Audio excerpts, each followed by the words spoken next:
waxaanu kula ciidnay annagoo ah shirkadda Samtel customer-kayagii customer-kaasoo aan u wadnay barnaamij ah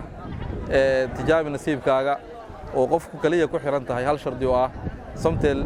kaarkiisa inuu mobilka ugu jirto una shidan yahay waxaanu siinay hadiyado qaali ah sida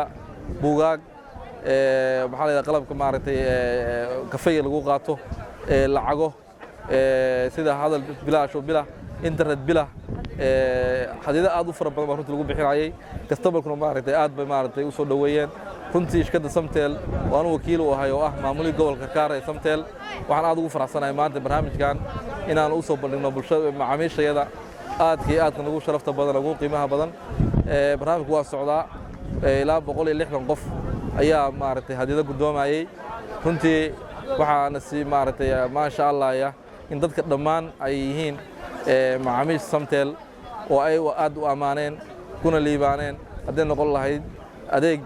qiimo jaban tayo sare leh sida internetka iyo hadalka aad iyo aad baa u mahadsantihiin inta san maartay la wadaagi lahaa mahadsan bismillaahir rahmaanir rahiim waa magacaygu maxamed faarax diiriye maanta waxaan shirkadda Samtel noo qabatay barnaamij anigu waxaan u guuleystay $3 marka waxaan ahay macaamiisha Samtel aad baan ugu mahadcelinayaa sida barnaamijka quruxda badan ay noogu qabatay oo dadweynuhu dhammaan uga soo qayb galeen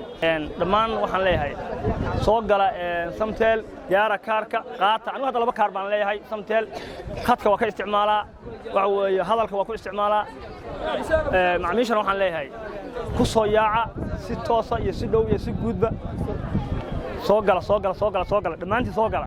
macaamilu isticmaal adeegga idahab dhammaan baahiyaha ganacsiga ku iibso lacag dirid ku shuba ribayd iyo internet dhammaan wax kasta oo aad isticmaal lacageed uga baahato